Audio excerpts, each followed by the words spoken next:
নমস্কার, সন্ময় স্পিক্স থেকে বলছি। সন্ময় বন্দ্যোপাধ্যায়। কেষ্টমণ্ডল সম্ভবত ফটোগ্রাফার ডেকে বা তার নিজের লোকজনকে দিয়ে ছবিটা তুলিয়েছেন। কখন? যখন শুভেন্দু অধিকারী তাঁর বাড়ি, তাঁর পার্টি অফিস থেকে 150 মিটার দূর থেকে মিছিলটা শুরু করেছেন এবং নির্দিষ্ট একটা ডেস্টিনেশনে গেছেন। সেই ডেস্টিনেশনে গিয়ে শুভেন্দু অধিকারী একটা মেগা ইভেন্ট, মেগা সমাবেশ করলেন। হাজারে হাজারে মানুষ, দোতলা, তিনতলা, চারতলা, উল্টো দিকের বিল্ডিং, সেই বারান্দা, ঘর, ছাদ, সমস্ত লোকারণ্য, রাস্তা, যে জায়গায় মিটিংটা হলো সেখানে আনাচে কানাচে কোনো জায়গায় পা ফেলার জায়গা নেই। এমন মেগা ইভেন্ট করবেন হবে, শুভেন্দু অধিকারী আঁচ করেছেন। কেন? মানুষ ফুঁসছে, মানুষ তো ভোট দিতে পারে না বীরভূমের মাটিতে দাঁড়িয়ে অনুব্রত মণ্ডলের জ্বালায়।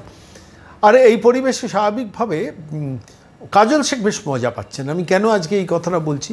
অনুব্রত মণ্ডলের বিরুদ্ধে এইভাবে যে বীরভূমে জনজাগরণ হবে, সেটা কাজল শেখ বোধহয় সম্যক উপলব্ধি আগেও করেছিলেন। তার কারণ কাজল শেখ চাইছেন যাতে অনুব্রত মণ্ডল রাজনীতির রিং থেকে ছিটকে যান। কিন্তু অনুব্রত মণ্ডল এদিন লোকজন মানে তার পোষ্য পরিবৃত হয়ে পার্টি অফিসের ভেতরে বসছিলেন, দেখাচ্ছিলেন মিটিং করছেন, সাহস সঞ্চয় করার চেষ্টা করছিলেন যে ওইভাবে এত হাজারে হাজারে কাতারে কাতারে মানুষ অনুব্রত মণ্ডলের বিরুদ্ধে, তৃণমূল কংগ্রেসের চুরি চৌর্যবৃত্তি সাম্রাজ্যের বিরুদ্ধে এইভাবে রিভোল্ট করতে পারে অনুব্রত মণ্ডল কিন্তু কল্পনাও ভাবেনি। আজকে আমি এই পর্যায়ে আপনাদের অনুব্রত মণ্ডলের ডেরায় গিয়ে একদম তার পার্টি অফিসের সামনে থেকে গিয়ে মিছিল শুরু করে যে কয়েক হাজার মানুষকে নিয়ে একটা মেগা সমাবেশ করলেন শুভেন্দু অধিকারী, সেখানে কি বললেন শোনাব।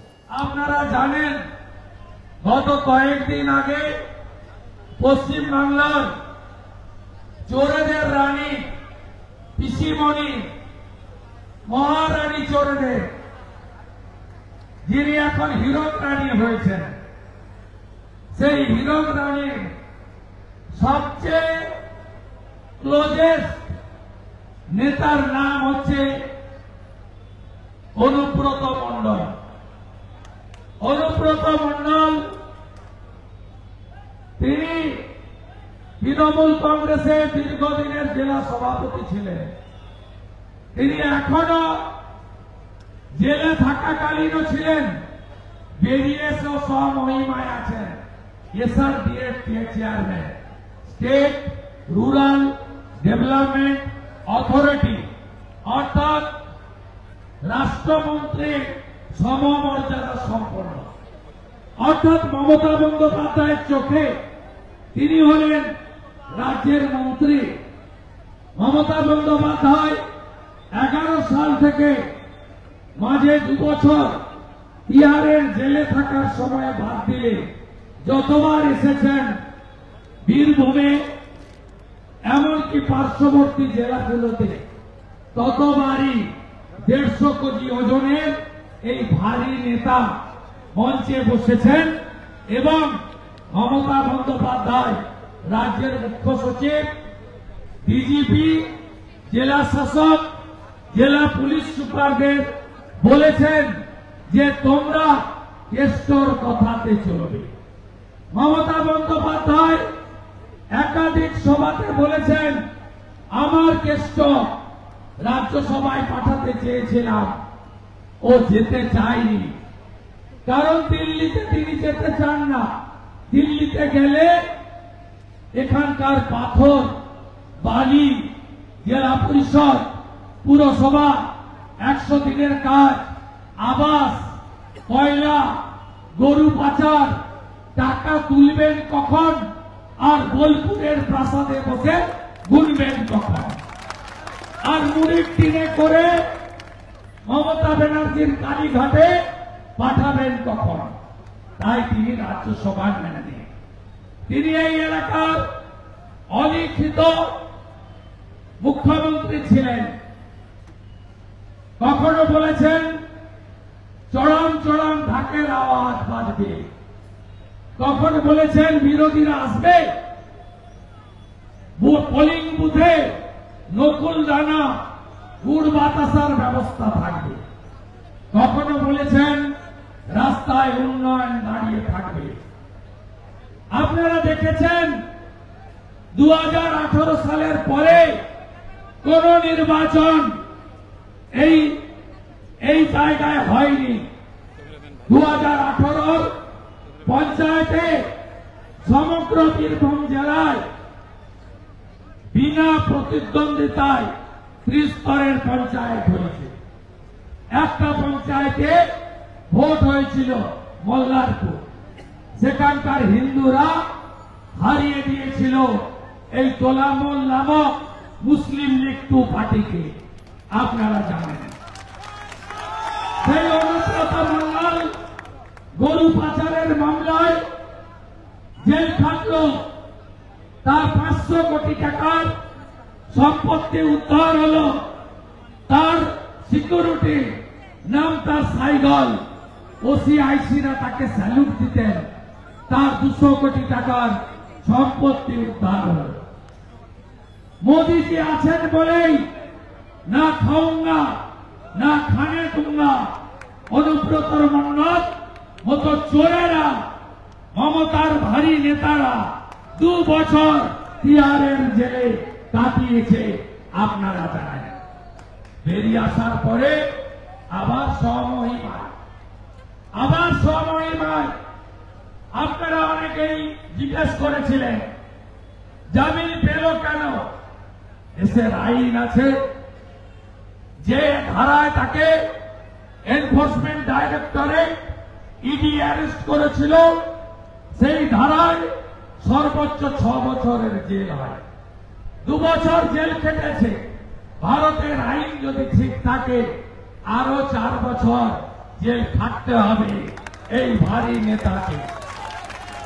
সব অ্যাকাউন্ট ফ্রিজ, সব সম্পত্তি বাজেয়াপ্ত, নিলাম শুরু হলে বলে তাই চিন্তা করবেন না, এদেরকে আমরা শিকড় সহ তুলব, যাতে আর একটা পাতাও না গজায়। আমরা আজকে এসেছি কেন?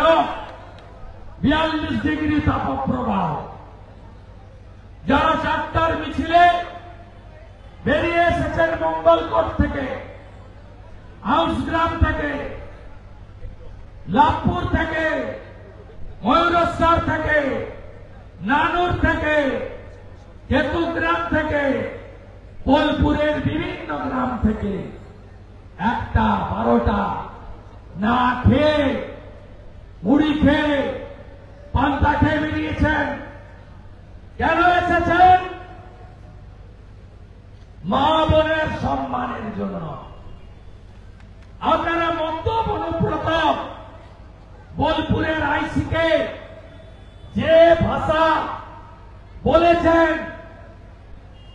বিশেষ করে আইসি বোলপুরের স্ত্রী এবং মাকে নিয়ে মুখে আনা যায়?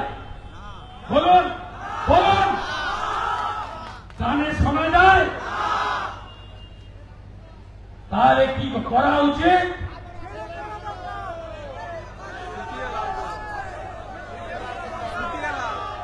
এই রাজ্যে যদি আজকে যোগী আদিত্যনাথ মুখ্যমন্ত্রী থাকত না,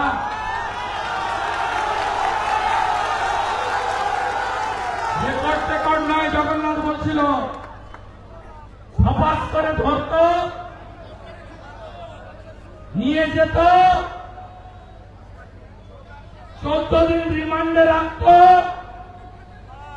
প্রত্যেক দিন শুকনো লঙ্কা জ্বালানো হতো আর নাকে ঢোকানো হতো। যেদিন ঘটনা ঘটে আপনাদের বিরোধী দলনেতা বলেছিল অনুব্রতর কিছু হবে না। হ্যাঁ, এটা ঠিক, যার মাথায় মমতার হাত সেই খাবে জেলের হাত। তাই অনুব্রত খেটেছে। সেটা দিল্লির পুলিশ, ইডি, মমতা ব্যানার্জি বোলপুরের আইসি 2টো ফোন বাজেয়াপ্ত করেছে। ডিপার্টমেন্টাল প্রসিডিংস হচ্ছে। বোলপুরের আইসি সাসপেন্ড হবে, বোলপুরের আইসির নাম শেখও নয়, মোহাম্মদও নয়, আলীও নয়, মোল্লাও নয়, খাও নয়, হাল্লার। তাই বোলপুরের আইসির শাস্তি হবে, কিন্তু অনুব্রত মণ্ডলের শাস্তি হবে না। তাহলে কি করতে হবে? যেদিনকে পাতা উল্টে দেবেন তার পরের দিনে এই মামলা রিওপেন হবে, মারতে মারতে তুলে নিয়ে যাবে পুলিশ। পোস্কো আইনে 5 বছর জেলে রাখবো, রেকর্ড করে রাখো। আমি শুভেন্দু অধিকারী বলেছিলাম না মমতা ব্যানার্জিকে, আমি আগে দাঁড়াবো বলিনি নন্দীগ্রামে। মমতা ব্যানার্জি আগে গিয়ে বলেছিল আমি দাঁড়াবো নন্দীগ্রামে। তারপরে পার্টি বলল হারাতে পারবে।